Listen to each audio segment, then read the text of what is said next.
Assalamu alaikum, dear learners. How are you? I hope you are all good and doing well in your life. Welcome to the Dr. Abdullah Academy, the most powerful physics series of the year. आज से हम start करने जा रहे हैं एक ऐसी physics series जिसमें आपको मिलेंगे क्लियर कॉन्सेप्ट्स, इजी एक्सप्लेनेशन और वो ट्रिक्स जो आपको प्रॉब्लम सॉल्विंग में एक्सपर्ट बना देंगी। ये सीरीज़ आपकी एग्ज़ाम प्रिपरेशन को सुपर इजी बनाएगी और साथ साथ आपको रियल लाइफ में भी फिज़िक्स को समझने और अप्लाई करने में कॉन्फिडेंस देगी। आपको हर टॉपिक ऐसे एक्सप्लेन किया जाएगा कि आपके सारे कंसेप्ट क्लियर हो जाएंगे और फार्मूलाज आपको ऐसे समझाए जाएंगे कि आपको समझ भी आ जाएंगे और याद भी रहेंगे और आपके लिए प्रॉब्लम सॉल्विंग तो एक इंटरेस्टिंग गेम बन जाएगी। तो इंशाल्लाह आज से हम टॉपिक बाय टॉपिक को समझेंगे और इसे बेसिक से एडवांस तक ले जाएंगे और हर लेक्चर में आपके लिए नॉलेज में इजाफा होगा और आपका कॉन्फिडेंस लेवल इतना बूस्ट होगा कि आप फिज़िक्स को लव करने लगेंगे, ना कि फेयर करने। ये सीरीज़ स्पेशली डिज़ाइन की गई है ताकि आप एग्ज़ाम में हाई स्कोर्स अचीव कर सकें और साथ साथ रियल लाइफ एग्जांपल्स के ज़रिए फ़िज़िक्स को प्रैक्टिकल तौर पर भी समझ सकें। सो डियर लर्नर्स, रेडी हो जाइए एक अमेजिंग लर्निंग एक्सपीरियंस के लिए जिसमें हम फिज़िक्स को ले जाएंगे एक ज़ीरो लेवल से हीरो लेवल तक। तो चलिए स्टार्ट करते हैं। Our first chapter is physical quantities and measurements. इस पूरे चैप्टर में हम देखेंगे कि फ़िज़िकल क्वांटिटीज़ क्या हैं, इनकी कौन कौन सी टाइप्स हैं और फ़िज़िकल क्वांटिटीज़ को कैसे मेजर किया जाता है, कौन कौन से ऐसे इंस्ट्रूमेंट्स हैं जिनको यूज़ करते हुए हम क्वांटिटीज़ को मेजर कर सकते हैं और इन इंस्ट्रूमेंट्स को यूज़ करने के क्या क्या रूल्स हैं, क्या क्या प्रिंसिपल्स हैं। इस सारे चैप्टर में हम यही डिस्कस करेंगे। सो स्टार्ट करते हैं। इंट्रो देखिएगा ज़रा। We are living in a physical world where we observe many natural phenomena and objects around us such as the sun, stars, moon, ocean, plants, winds, rains, etc. हम एक ऐसे physical world में रहते हैं जहां हम एक हकीकी दुनिया का माहौल जहां हम रहते हैं उसके इर्द गिर्द बेशुमार कुदरती मनाजिर को हम देखते हैं। फिजिकल वर्ल्ड मीन ऐसी वर्ल्ड जिसमें हम चीज़ों को खुद एक्सप्लोर कर सकते हैं, कैसे अपने 5 सेंसेस के साथ, जैसे हम चीज़ों को देख सकते हैं, हम चीज़ों को सुन सकते हैं, हम चीज़ों को टच कर सकते हैं, हम चीज़ों को टेस्ट कर सकते हैं। So this is all about the physical world जिसमें हम चीज़ों को खुद एक्सप्लोर कर सकते हैं। जैसे कि सूरज है, हम उसको देख सकते हैं, हम उसकी जो रोशनी है, तपश है, उसको फ़ील कर सकते हैं। सितारे हैं, चाँद है, समुंदर है, प्लांट्स हैं, हवाएँ हैं, बारिश हैं, ये सारी जो है ये फ़िज़िकल वर्ल्ड के अंदर आ जाती हैं। फॉर एग्ज़ाम्पल अब जैसे कि आप एक विंडो के आगे बैठे हैं, विंडो से बाहर देखें तो आपको सूरज की रोशनी नज़र आएगी, हवा चलती हुई देखेंगे आप। ये सब क्या है? ये फ़िज़िकल वर्ल्ड का हिस्सा है। नेक्स्ट देखिए, people have always been curious to know the reality of such happening. इंसान हमेशा ये जानने के लिए क्यूरियस रहा है, मुतजस्सिस रहा है। नेचर ने इंसान की ये सलाहियत रखी है या ये नेचर बना दी है कुदरत ने कि जो भी चीज़ देखता है उसको तजस्सुस होता है कि ये चीज़ क्यों हो रही है, इसके पीछे वजूहात क्या हैं, कानून क्या है, लॉज़ क्या है, ये चीज़ हो रही है तो क्यों हो रही है। जैसे कि आप थोड़ा जज्बाती होकर सोचते हो कि जी बारिश होती है, क्यों होती है, कहाँ से आती है, सितारे चमकते हैं तो ऐसी कौन सी वजह है जो सितारों को चमकने पर मजबूर करती है। तो ये सारे सवाल हमारे माइंड में आते हैं। जैसे हम सोचते हैं कि जी ज़मीन के ऊपर जो चीज़ भी हम नीचे की तरफ गिराएं वो नीचे आती है, ऊपर क्यों नहीं जा सकती। तो ये सारे सवाल जो हमारे माइंड के अंदर आते हैं ये क्यूरियोसिटी की वजह से होते हैं। इंसान क्यूरियस होता है चीज़ों को ज़्यादा से ज़्यादा एक्सप्लोर करने के लिए। This has led certain people to investigate the facts and laws working in this world.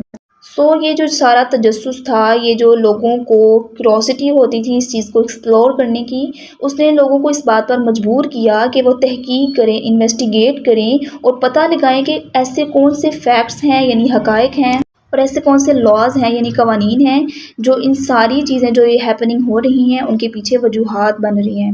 मिसाल के तौर पर जैसे मैंने पहले एग्जांपल दी है कि ज़मीन पर हर चीज़ ऊपर क्यों नीचे क्यों गिरती है, तो इसको इंसान ने जो है क्वेश्चन रेज़ किए कि जी हर चीज़ नीचे क्यों गिरती है। तो फिर न्यूटन आया, न्यूटन ने इस बात को एक्सप्लेन किया कि ग्रेविटी की फ़ोर्स होती है जो हर चीज़ को ज़मीन की जो तरफ खींचती है, जिसकी वजह से हर चीज़ ज़मीन की तरफ गिरती है। सो ये क्यूरोसिटी है जो इंसान को फैक्ट्स तलाश करने के मजबूर बनाती है।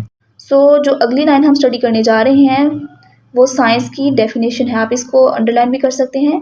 This field of observation and experimentation to understand the world around us is known as science. Science की डेफिनेशन क्या होगी? The field in which we observe and experiment to understand the world around us is called the science. Science की ये definition है कि वो सारे काम जो हम ऑब्जर्व करने के बाद एक्सपेरिमेंट करते हैं चीज़ों को एक्सप्लोर करने के लिए अपनी दुनिया के इर्द गिर्द, उसको क्या कहते हैं? साइंस कहते हैं। याद रखें साइंस स्टूडेंट्स याद रखें साइंस सिर्फ एक किताब का नाम नहीं बल्कि ये सोचने, समझने और जांचने का एक तरीका है। सो यहाँ पे साइंस की डेफिनेशन है, इसको अंडरलाइन कर लीजिए।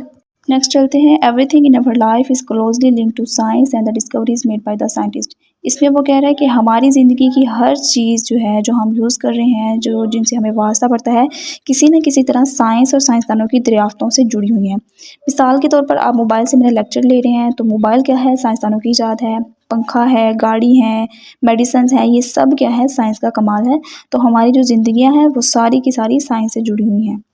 सो आगे चलते हैं। In order to obtain reliable results from the experiments the primary thing is to make accurate measurements.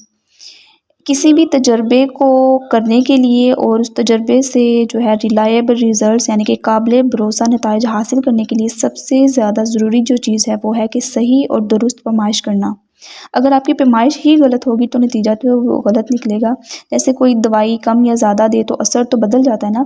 सो किसी चीज़ को मेजर करना जो है वो आपके एक्सपेरिमेंट के लिए एक लाजमी और सबसे इम्पॉर्टेंट थिंग है कि आपने कोई भी एक्सपेरिमेंट करना है उसके लिए मेजरमेंट जो है वो आपकी एक्यूरेट होनी चाहिए, रिलायबल होने चाहिए और बिल्कुल करेक्ट होनी चाहिए।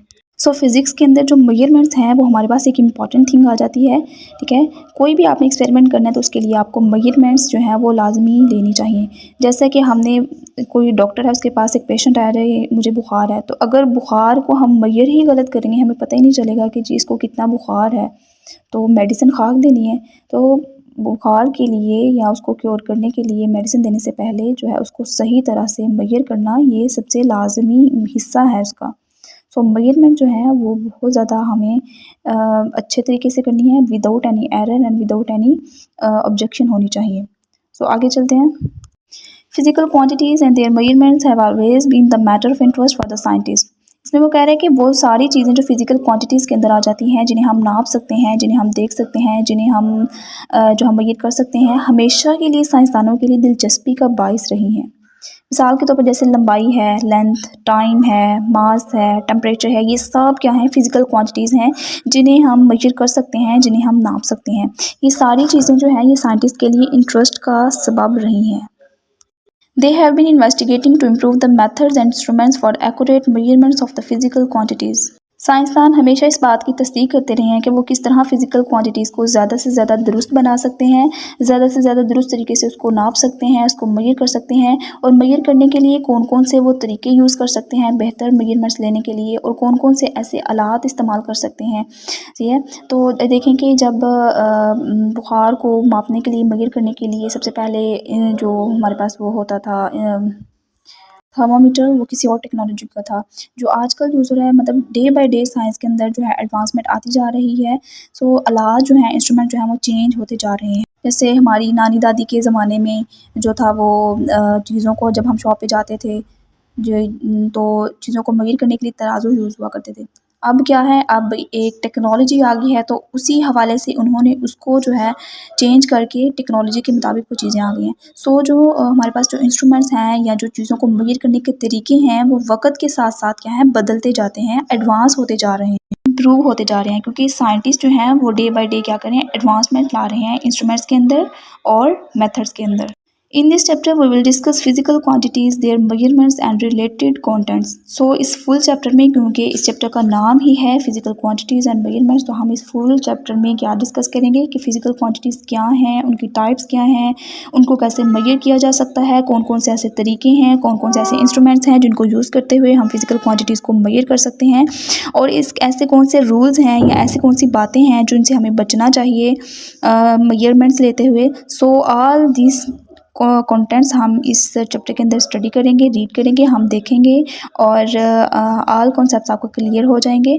जो आपका कॉन्सेप्ट रह गया या जो आपका क्वेश्चन रह गया वो आप कमेंट बॉक्स में लाजमी पूछिएगा, ताकि आपका ये जो कॉन्सेप्ट है वो बिल्कुल क्लियर हो जाए और हमें भी पता चल सके कि हमारा ऐसा कौन सा पॉइंट है जो कि रह गया है, जो बच्चों को समझ नहीं आ सका। सो अगला टॉपिक स्टार्ट करते हैं, that is physical and non physical quantities. Basically ये दो ऐसे कॉन्सेप्ट हैं जो हमें ये समझाते हैं कि दुनिया में जो भी चीज़ें हम देखते हैं, हम महसूस करते हैं या हम मापते हैं, उनकी दो इकसाम होती हैं।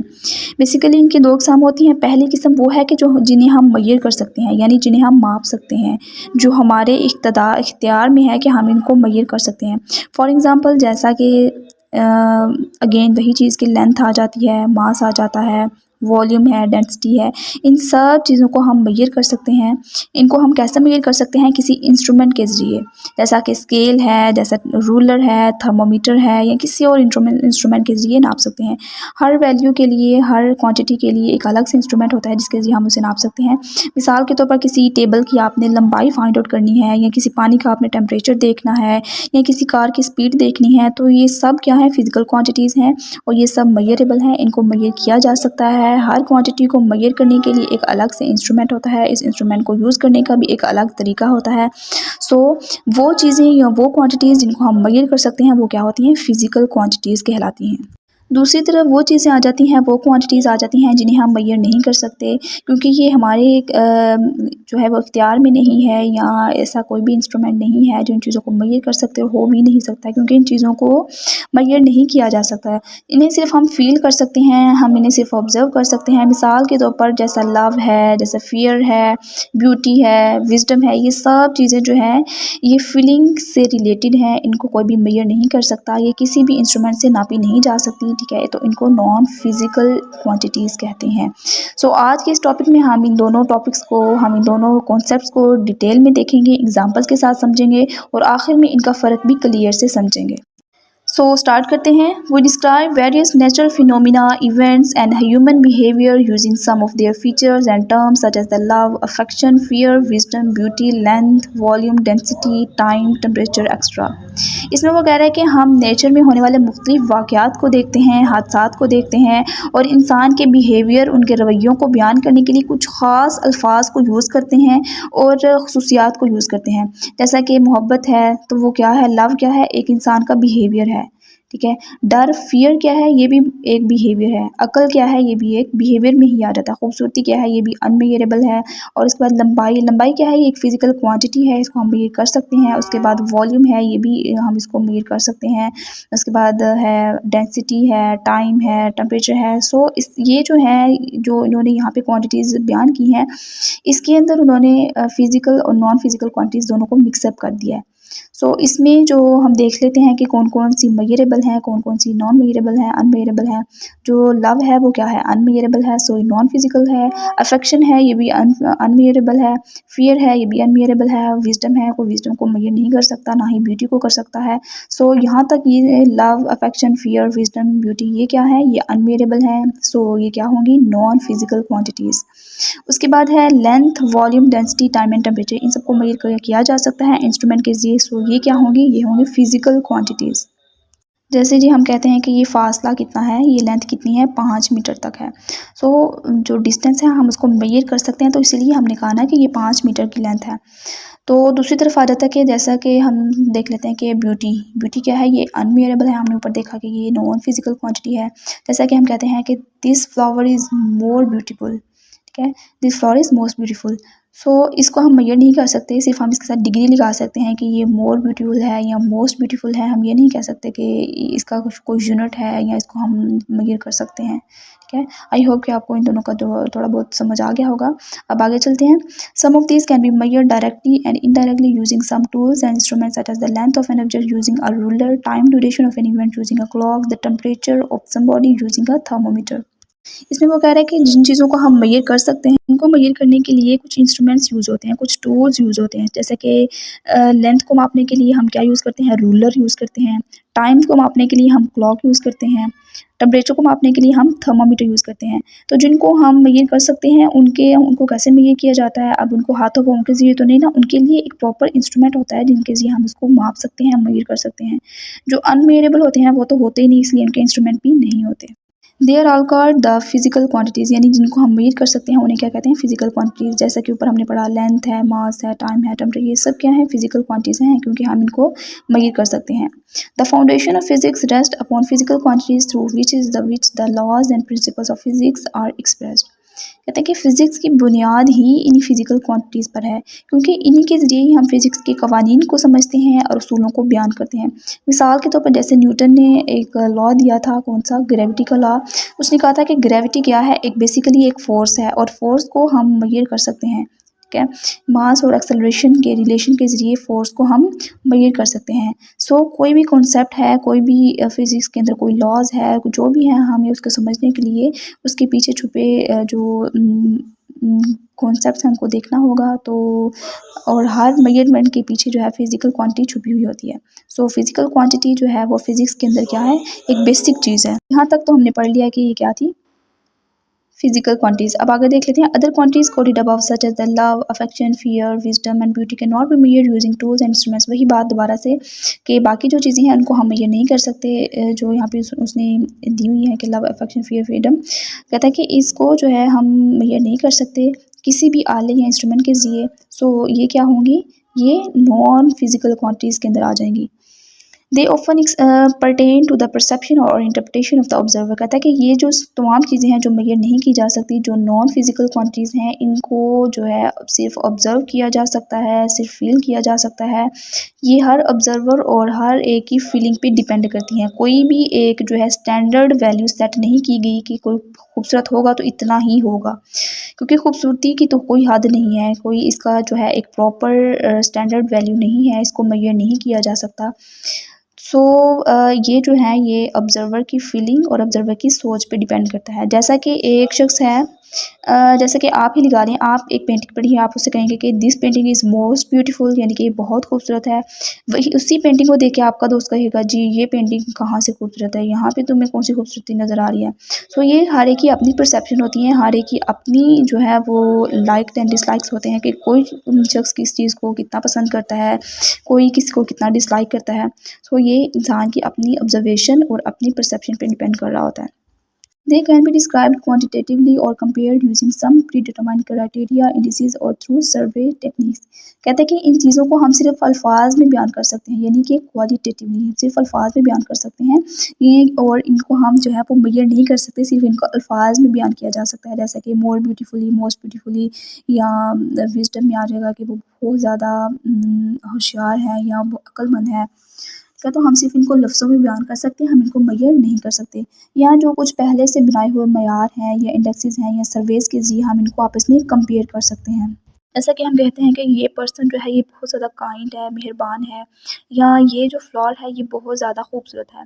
सो इन सब चीज़ों को हम अपने एक्सपीरियंस और अपने मयार से डिसाइड करते हैं, ना कि हम इनको मेजर करके करते हैं, ठीक है। तो ये सारी चीज़ें जो है ये इंसान की अपनी परसेप्शन, अपनी फीलिंग्स पे डिपेंड कर रही होती हैं।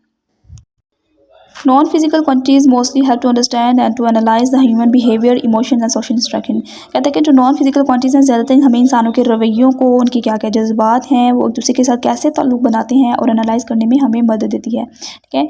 अगर मिसाल के तौर पर अगर बच्चों के जैसे कि एक टीचर है क्लासरूम में, वो बच्चों के कॉन्फिडेंस लेवल को ऑब्जर्व कर रही है, वो देख रही है कि कौन सा बच्चा किस लेवल के साथ बोल रहा है, किस कॉन्फिडेंस के साथ बोल रहा है। तो ये क्या हो जाएगी, कॉन्फिडेंस लेवल, ये एक नॉन फिजिकल क्वांटिटी हो जाएगी, क्योंकि वो ऑब्जर्व कर रही है, ना कि उसने कोई मेजरिंग टेप ली है या मेजरिंग स्केल ली है जिसके ज़रिए से वो नाप रही है या मेजर कर रही है कि जी फ़लाँ बच्चे का कितना कॉन्फिडेंस लेवल है। या सो वो सिर्फ ऑब्जर्वेशन करेगी कि फ़लाँ बच्चा किस कॉन्फिडेंस के साथ बोल रहा है, फ़लाँ बच्चा किस कॉन्फिडेंस के साथ काम कर रहा है।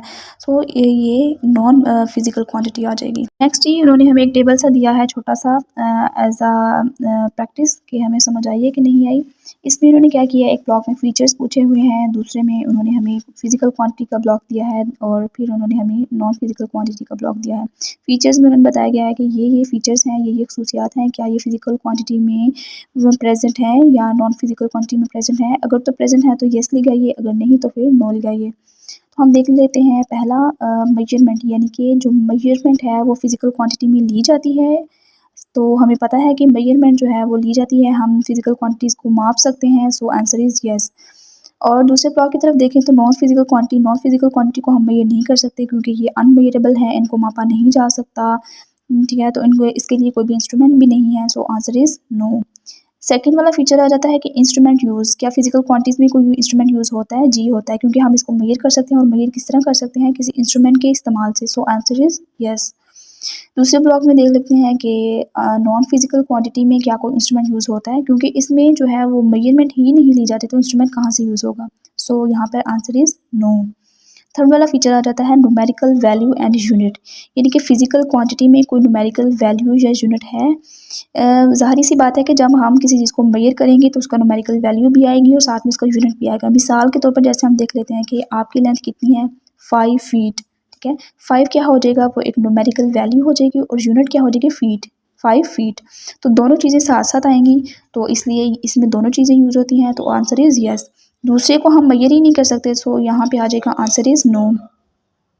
चौथे ब्लॉक में उसने हमें कहा है कि आप इन दोनों क्वांटिटीज़ की दो एग्जांपल्स दें। सो फिज़िकल क्वांटिटीज़ में अगर तो आपने इस टॉपिक को अच्छे से समझा है, क्लियर आपके सारे कॉन्सेप्ट्स हो गए हैं, तो आपको अंदाज़ा हो गया होगा कि वो कौन कौन सी क्वांटिटीज़ हैं जो फिज़िकल क्वांटिटीज़ में आ जाती हैं। तो इसमें आ जाता है हमारे पास लेंथ, वॉल्यूम, डेंसिटी, ये सारी क्या हैं, ये फिज़िकल क्वांटिटीज़ हैं। टेम्परेचर भी आ सकता है। और नॉन फिजिकल क्वांटिटीज़ में क्या आ सकता है जिसको हम ये नहीं कर सकते, फियर है, विजडम, लव, अफेक्शन, ब्यूटी, ये सारी किस्में आ जाती हैं नॉन फिजिकल क्वांटिटीज़ में। सो that is all about for today. आज हमने डिटेल में पढ़ा फिजिकल और नॉन फिजिकल क्वांटिटीज़ क्या है, इसका हमने एग्जांपल्स देखी, डेफिनेशन देखी, इनके दरमियान हमने फ़र्क को देखा। बेसिकली फिजिकल क्वांटिटीज़ वो क्वांटिटीज़ हैं जिनको हम मेजर कर सकते हैं, और नॉन फिजिकल क्वांटिटीज़ वो क्वांटिटीज़ हैं जिनको हम मेजरमेंट हम इनकी नहीं ले सकते। सो इनके दौरान बेसिक डिफरेंस जो है वो यही है मेजरमेंट्स का ही, कि हम इनको माप सकते हैं, इनको नहीं माप सकते। सो आई होप कि आपको ये वाला लेक्चर अच्छे से समझ आ गया होगा, और नेक्स्ट लेक्चर में हम इंशाल्लाह कवर करेंगे एक और इंटरेस्टिंग टॉपिक जो कि है कि base and derived physical quantities. So that is all about for today. Connected रहें डॉक्टर अब्दुल्ला अकेडमी के साथ, और keep learning because knowledge is power. Till then अल्लाह हाफिज़ and take care, bye bye.